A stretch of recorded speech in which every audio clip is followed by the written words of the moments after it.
Welcome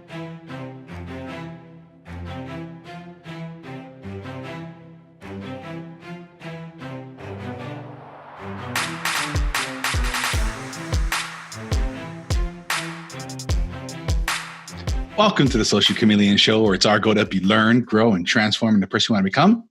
Today, I'm talking with Kim Barrett. He is a world-renowned social media marketer with his focus being on Facebook.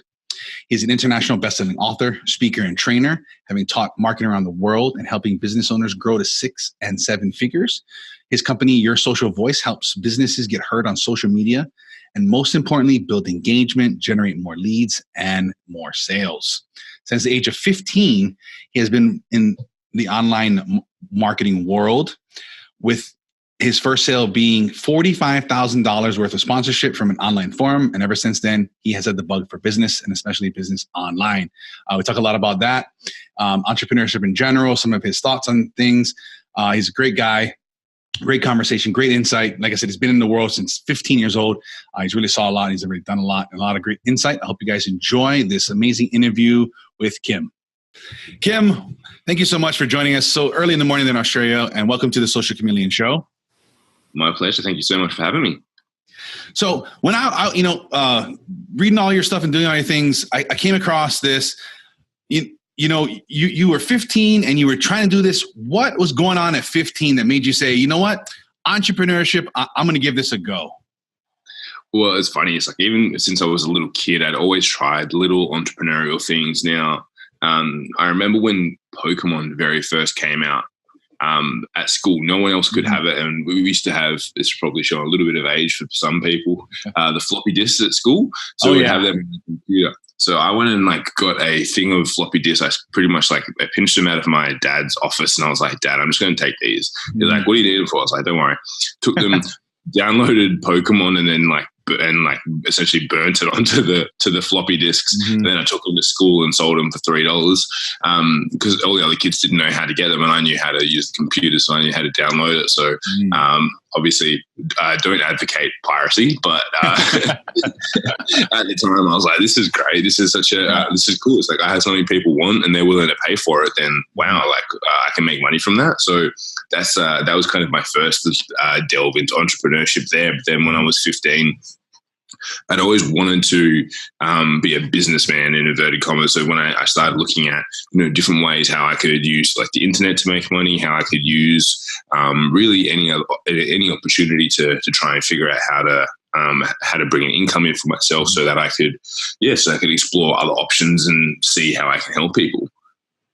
Was there something going on in your family or something that made you want to make money at such a young age? Look, it wasn't really for the need of family support or anything like that. We weren't exactly it wasn't a rich family, but we were a middle class, I would say. Yeah. But it was just always something interesting to me. I always, it's when they said what do you want to be when you grow up? And it was an astronaut or a pilot. I was like, a businessman was always my response. I don't know why. And I always had this dream when I was a little kid that I was going to have this briefcase and, go around the world making money for some reason. I don't know why. Right. My dad had his own small business. He used to work at a bank and then started a business. So I saw a bit of that as well. I saw kind of a bit of the freedom and flexibility that brought to a family, to a person as well. So I was just always interested in it. It's funny because I was like, well, I always thought it was, and I'll say again in inverted commas, easy to be able to make money. So it always surprised me when people didn't do it. I was like, well, you just find something that people want and then you sell it to them. It didn't really seem that confusing to me. Obviously there is more to it, but when I saw that the ability to do that, I was like, well, this kind of just makes logical sense to me. Very interesting. I came across an article maybe a month or so ago now, or maybe it was a podcast, something along those lines, but I wound up reading the article, and it was saying that over the past 30 years, I believe this is only here in America, that entrepreneurship is down. And in fact, millennials actually want to go work for someplace that it has a little bit more security. Have you experienced that? And then with that, why do you think that's happening? Even though it seems like in the media and the social media and everything like that, entrepreneur is a new hot trend. Yeah, well, like the reason why I think it is, and especially for millennials and things like that, and I would probably say it would be potentially similar here, but it is stressful and hard. And even though everyone wants to sexify and make entrepreneurship sound so good, it is not easy. No. So pat on the back to millennials, because yes, go work for someone, mate. It's much easier. Let's just we get to keep your hair, and you don't get add on extra kilos and be stressed and all this sort of stuff from running a business. Like it takes a lot of effort to create a business, and now every man and his dog wants to use the word entrepreneur when they join their first network marketing company. But I would say I think it's one of the most important things, and I think that's because more and more actual entrepreneurs that are running businesses are more open to things like intrapreneurship, which is something really big, and that's something that I advocate within our company. Is that it's like, cool, well, if you have an idea and you want to be able to make more money for yourself, it's like, why don't you come to myself, come to our management team and go, look, this is something that I've been looking at doing. If it's within the realm of what we do, for example, like someone's a graphic designer, it's like, oh, I want to, make more money. It's like, well, come to us. We'll figure out a way to create an offer within what we do. So you can be in charge, or you can run it. You can be the manager. You can be the entrepreneur of the whole thing. But there's no reason for you to run off, start your own business, put all that stress on yourself. And it's like, why don't you do something with us and we can support you with it as well? Yeah. And then with that too, if you did want to afterwards start a business, you're learning on somebody else's dime. So that's got to be, even a better environment to learn from.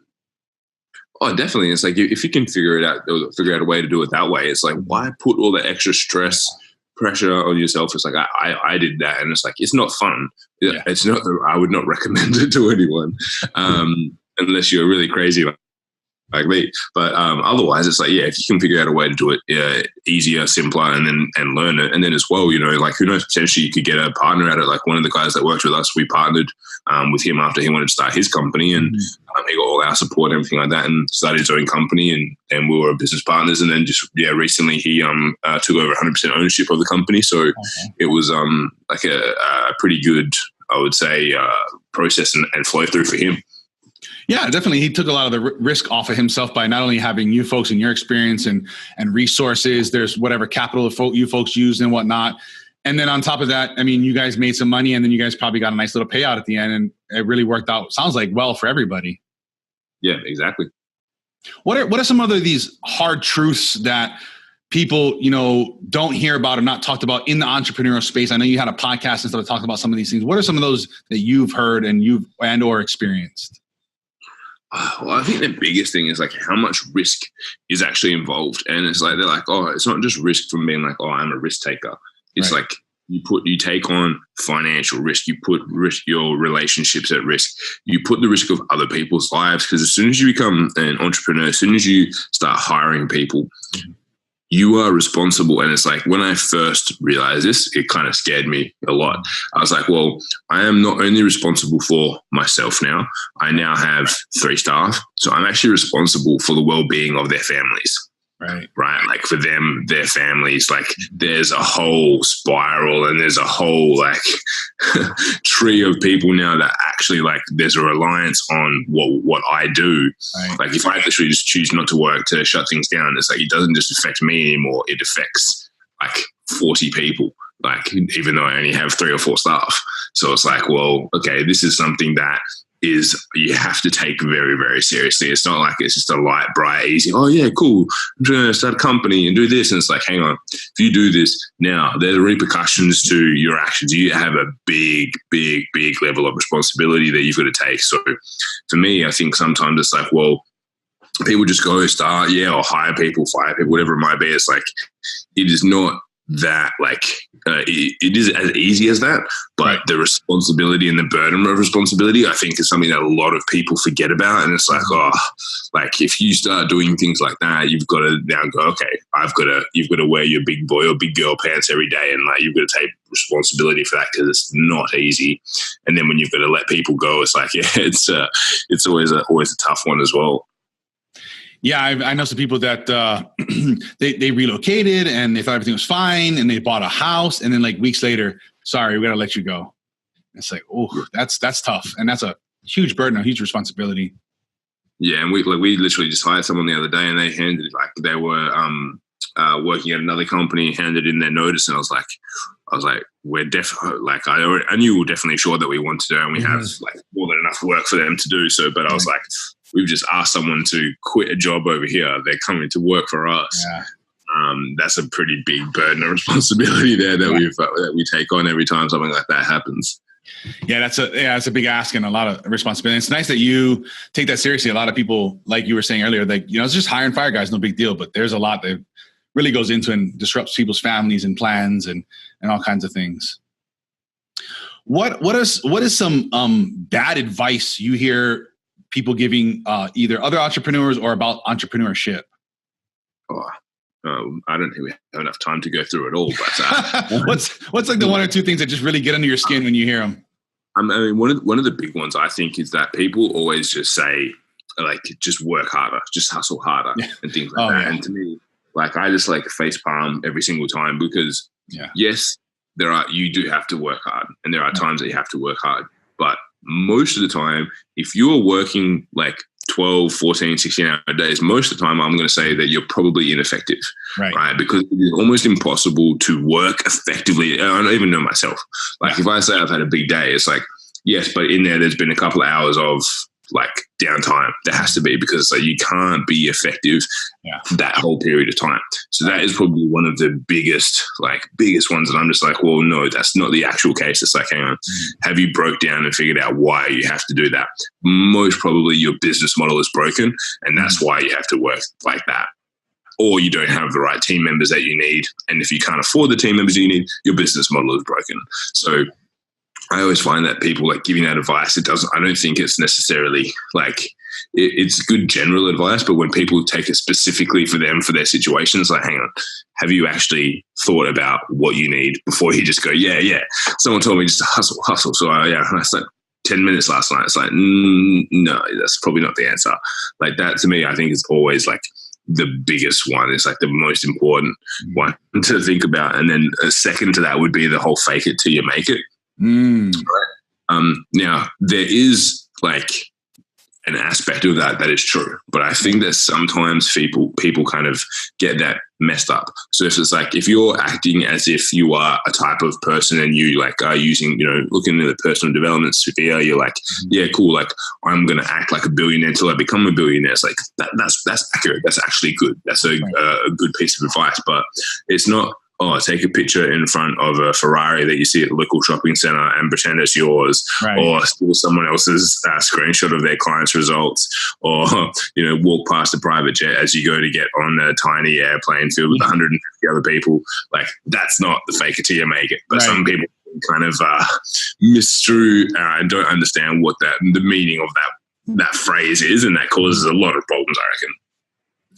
Yeah, those are two real big ones. And I was talking to somebody, and they were like, I keep hearing I got to work harder, but I work 16-hour days. I don't know what else I can do. And it's like, that is one that does take, being effective and efficient. I think a lot of people put that out, and I don't know how it is there, but here, that's like a badge of honor, in a way. It's like, look at me, I'm so busy, I must be successful. And it's like, you shouldn't be working 16-hour days necessarily. You should start to, like you were saying, hire people, find processes. Like, what are you doing? What are the stupid things you're doing every day and all day long that are just sucking up all this time? And it's like, if you maybe automated it, or if you hire somebody, if you change your process, you would probably eliminate not only a bunch of steps that you're doing, but all these other things. You'd free up so much more time.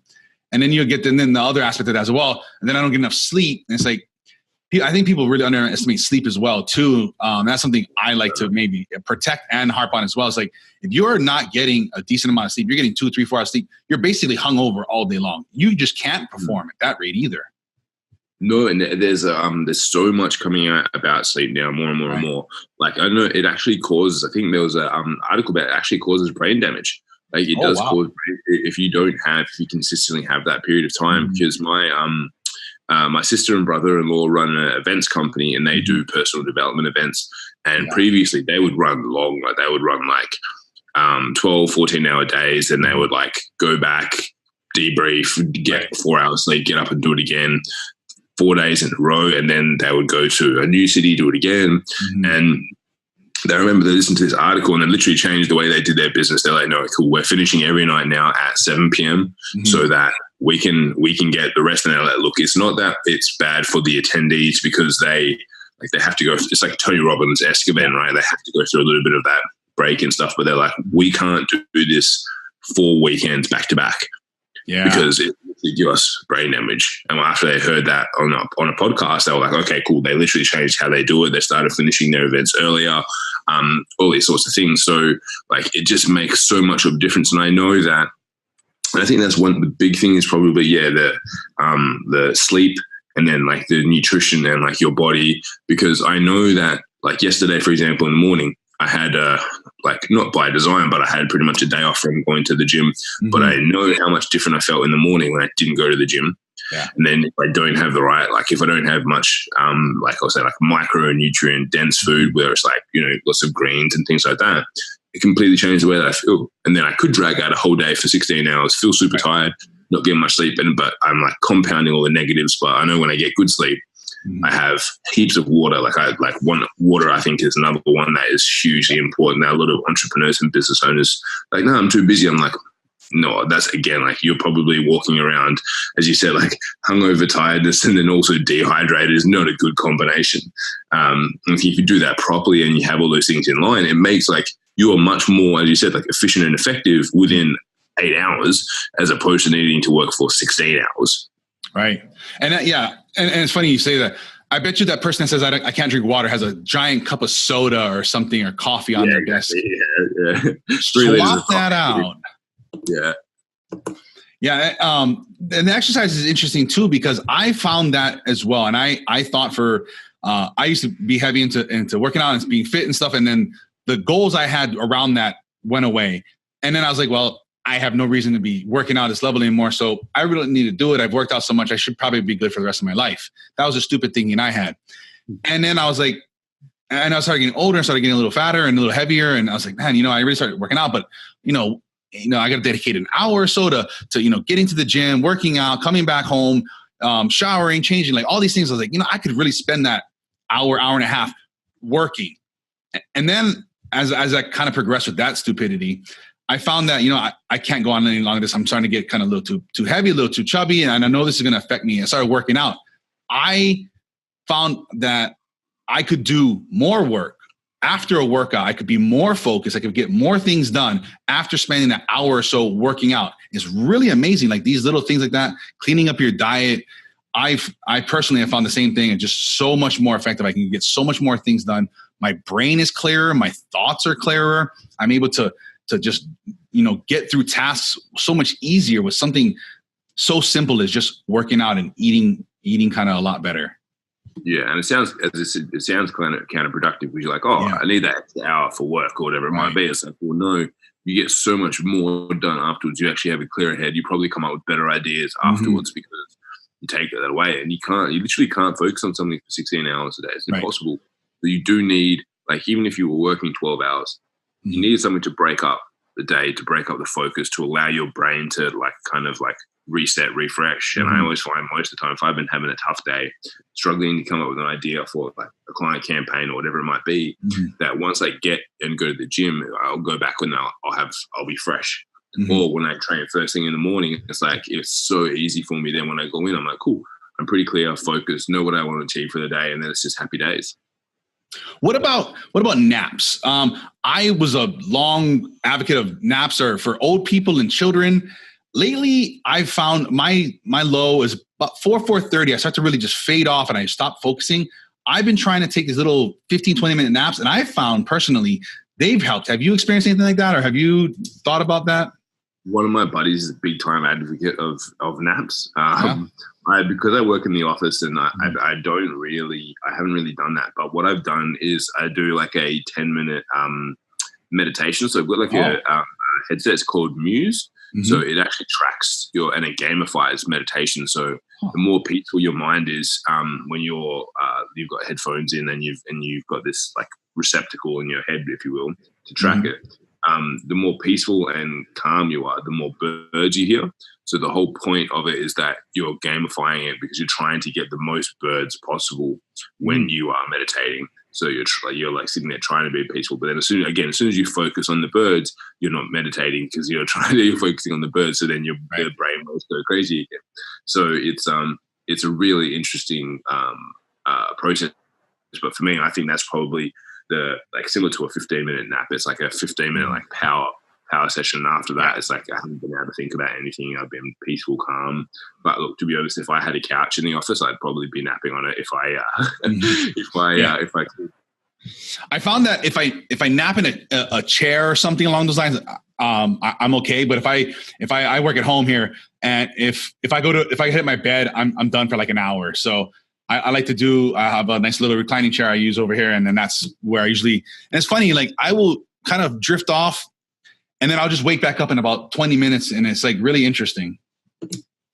Yeah, no, I think there's a whole lot of science behind it, but the big thing that I know, or that when I was looking at sleep and stuff, like, and this is where I think naps are interesting because it kind of goes like against this a little bit, but it's like that sleep cycles. Right. Where it's like a sleep cycle is kind of 90 minutes, and if you wake up anything outside of that, it actually you haven't really got the full effect of it.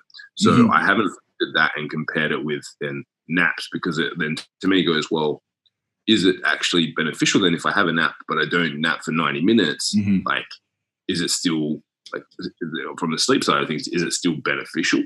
Like it's weird, but I know that so many people that are advocates of like the half an hour nap in the afternoon, the old siesta. I think it's always good.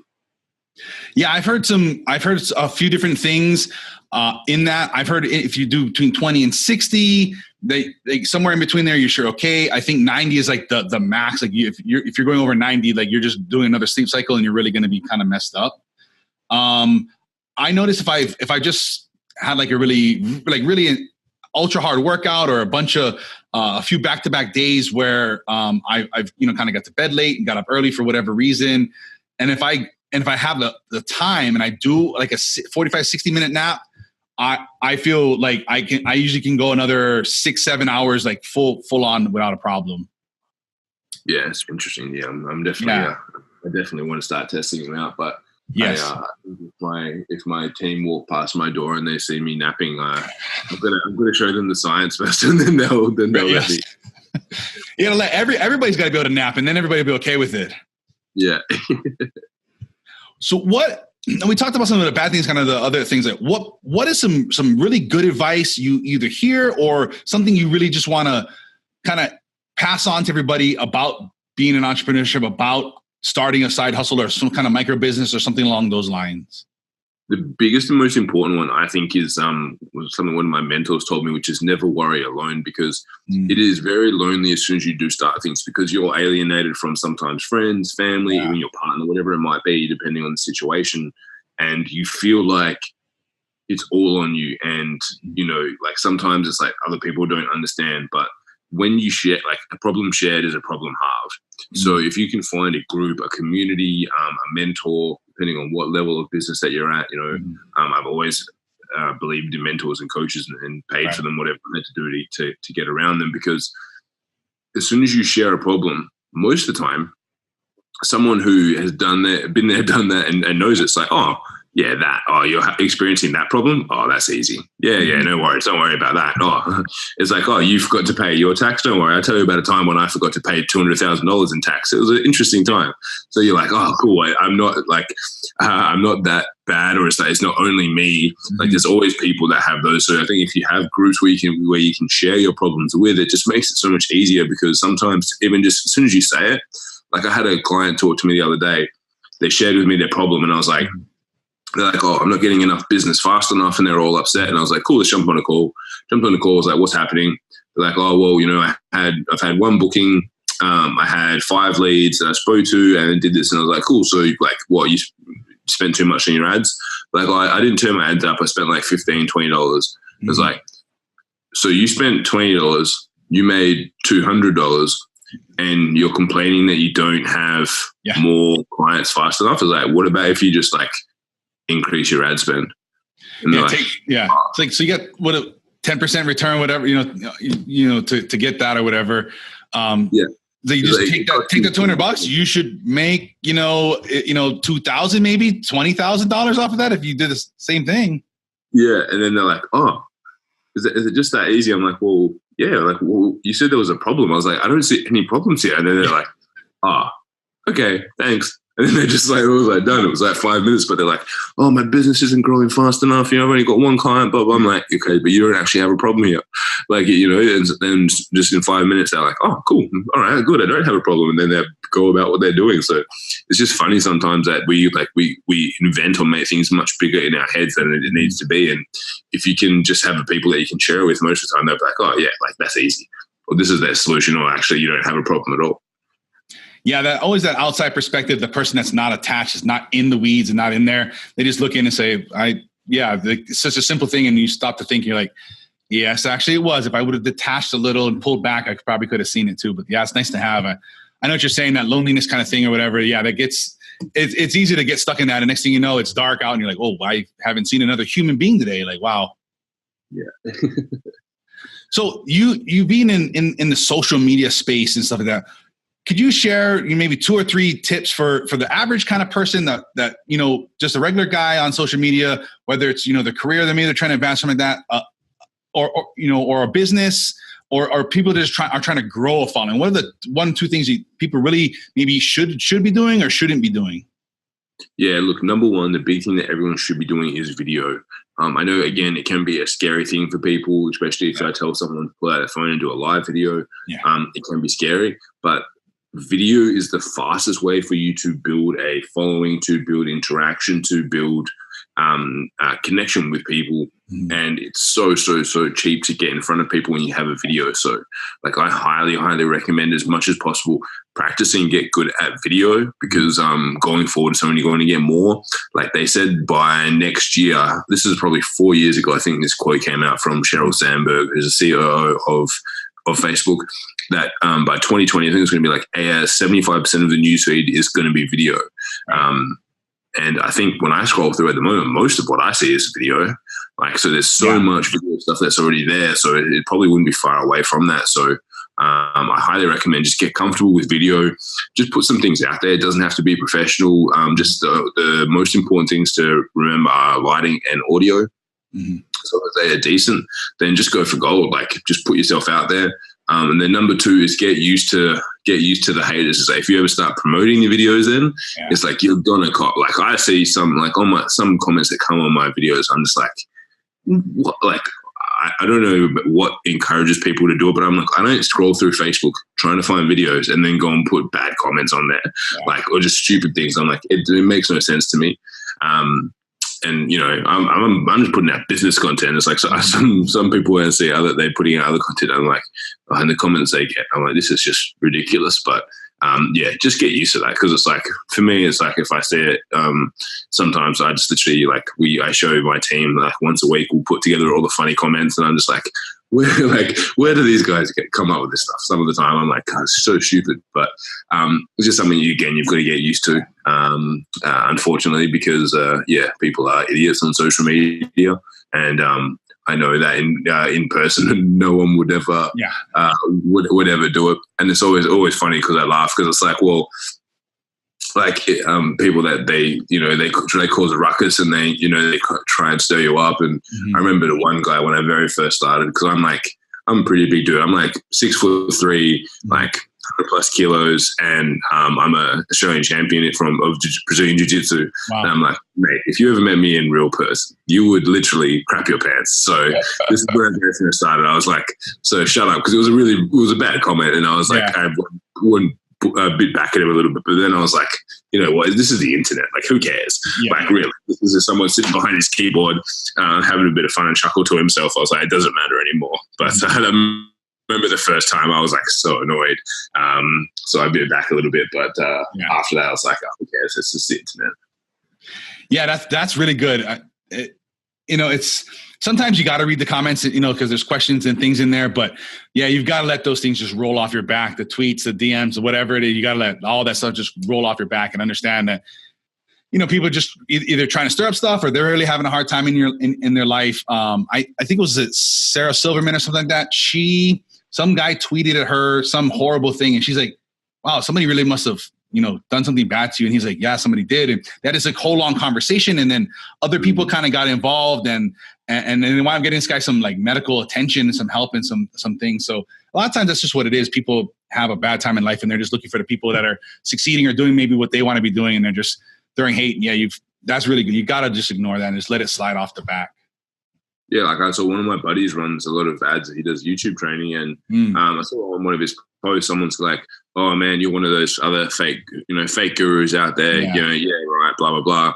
And then he came back. He's like, "No, man, like I'm pretty happy with what I do. Like, appreciate the comment and what you think is what you think, but no, I know this works and this is what I do for my clients." And the guy comes out, he's like, "Oh man, thanks for responding. Like, oh, okay, so you believe in it now. I was just wanted to test out to see if you actually believed in what you were saying." Well, I'm like, wow. Like, who does that sort of stuff? It just, but it's, as you say, it's each to their own. Everyone's doing the best they can with the resources they have available to them. So, you've just got to kind of be able to roll with it. So it's, get happy if you've got some people hating on your stuff, you're probably doing something right. Yeah, exactly. Yeah, people are aware of you to that level. Keep on doing what you're doing. You're doing all right. Yeah, exactly. So what has been the best failure you've ever had when you just kind of look back at it and said, man, I'm kind of glad that happened. I learned a lot from it.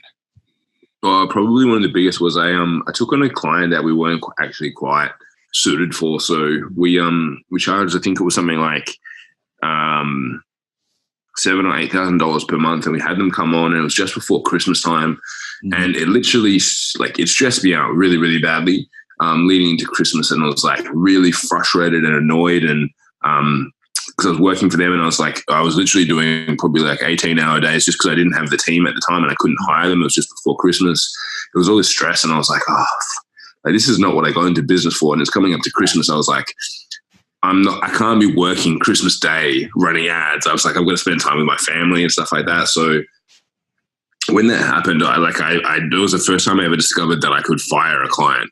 And I was like, I spoke to my one of my mentors, and I told him, and he's like, "Well, you just fire him." And I was like, "What do you mean?" He's like, "Well, just tell them you don't want to work with them anymore." Yeah. I'm like, "Oh, I can do that?" He's like, "Yeah, like, why could you not do that?" It didn't really make sense to me, and I was like, "Oh, okay, I can fire someone. They're like, they can fire me as an agency. I can fire them. Okay, cool." So I started looking at that, and then I was like, "Well, and again, in inverted commas, I fired them, but I found someone who I thought could do a better job than I could." It was like at the top of their game to really help them out, so that I could make a good referral, and said, "Look, guys, I can't help you with this. It's too stressful for me." Literally, I was like, I'm going to be losing hair here, so let me pass you on to someone else I know who does a better job than me. Mm-hmm. This is a specialist in this key area. They run huge campaigns, bigger than the campaigns that you want to run. So let me pass you over to them. And I ended up connecting them up. And obviously I was, they really appreciated me looking after them that way. And then I also had the guys that I referred them to, they were super happy as well.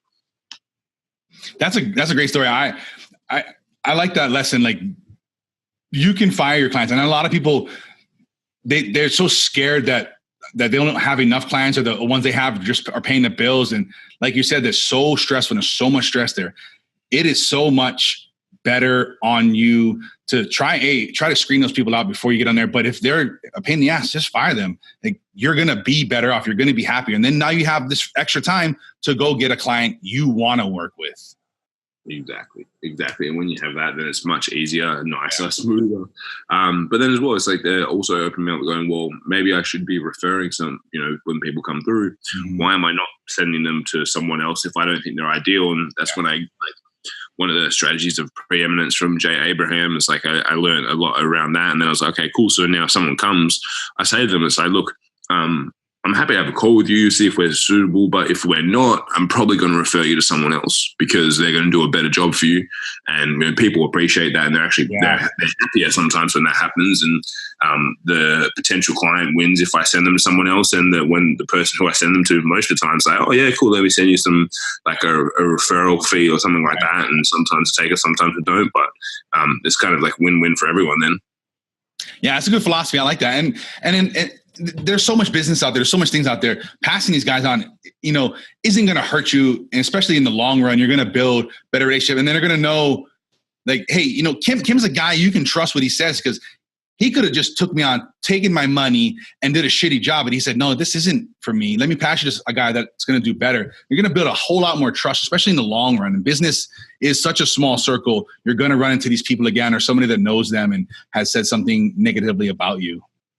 Exactly. And it's a long game. So it's like, and look, sometimes you do take on clients you think are going to work and they don't, but like that's just business. And as long as you try and leave everything, I think, better than you found them, then I think you're always in a good spot.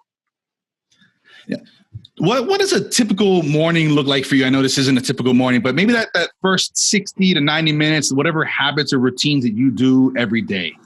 Yeah, so pretty much like the first thing that I would do is I probably drink about, I speak in like a Australian measurements, like a liter of water. So I normally pound down a liter of water, and then pretty much I will be up and going straight to the gym. So the gym is like 2 minutes from my house. So that's pretty much my first port of call, is just to stop in there. Normally I'll listen to something, not as motivational, but I'll listen to something like at the moment I'm listening to audiobook by Eleanor Cardone, which is really good.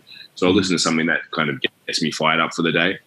So I head into the gym, get a workout done, and then I'll have a warm shower, but then I transition to a cold shower for the last kind of like minute of it to the day to kind of get me pumped up.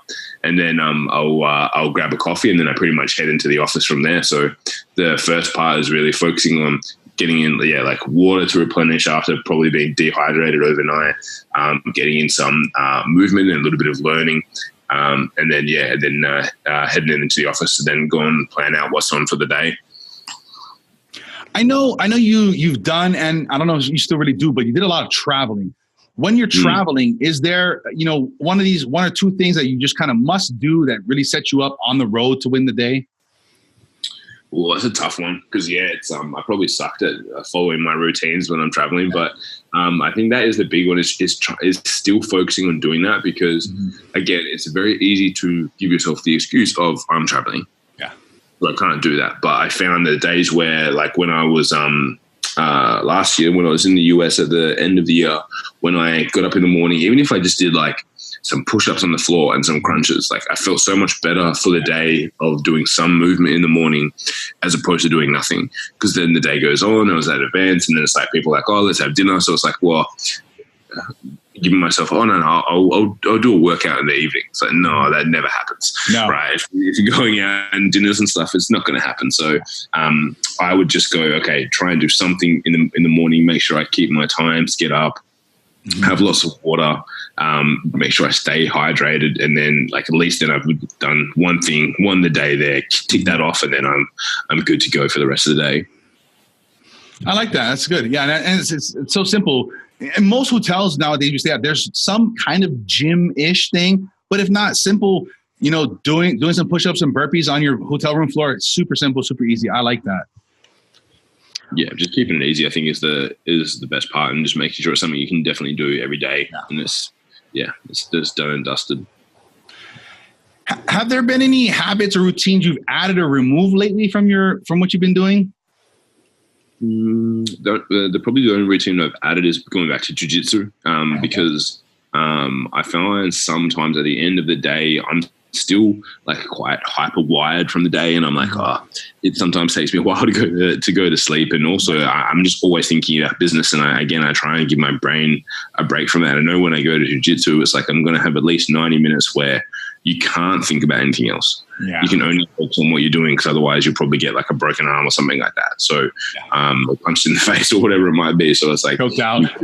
Yeah, you've got to be very careful and pay attention. So that's something I brought back in is going and doing that, because I didn't do that for about 4 years. So I wanted to ensure that I was there. I was able to have a time where I'm like, it's free. I'm not thinking about anything else, and brought that in. I think it's been one of probably the big keys to me over the last couple of weeks, which have been pretty crazy for us because we're hiring new people, and so everyone's got a bit of extra workload until they start. So it's like that has definitely been a positive one for me, that I can see the benefits of bringing that routine back in. Yeah, no, jiu-jitsu is fun. I haven't done it in a long time either. I've been thinking about doing it. My son, he wants to get into it too, and I think it'll be fun. I gotta find a place here to get into that. What book or books have helped you the most on your journey? Oh, there's so many, but probably the big ones of recent years would be a book called The Goal by Dr. Eli Goldratt, which is all about basically like systems and processes within a business and kind of how things flow in a business. So that is like one of my all-time favorites. I highly recommend the audiobook. It's pretty entertaining. And then the other one probably would be called Breeding Gazelles by Dan Bradbury. So it was really interesting. When I read that book, I was like, oh, he's like talking about me. This is exactly me. It was one of the books where you go, this person really understands their audience, because the whole time I'm like I'm listening to this audiobook, just nodding my head. I'm like, yeah, this is me. So it's that's a great one. I highly recommend that for anyone that's like growing a business at the moment. It's really, really good. So they're the two that have, I mean, there's so many, but they're two like straight off the bat that I know work really well. That was so good. Yeah, and I will link those in the show notes for you guys if you guys would be interested in checking those out. What is the best way for people to get a hold of you if they want to find out more about what you're up to, and maybe what things services and stuff you have to offer? Yeah, definitely. I mean, like one of the big ways is just to hit me on Instagram at Real Kim Barrett is my handle there. You see a lot of what I get up to kind of behind the scenes as well.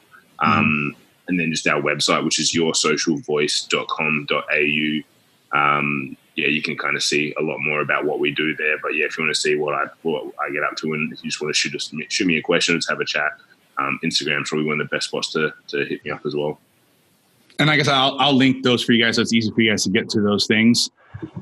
And then the last thing here, on the Social Chameleon Show, we like to have a weekly challenge where we challenge people to do something, generally maybe about the episode or something you're interested in having people do to progress themselves, further on in life. And then for this week's challenge, I'd like to give it to you and challenge the folks.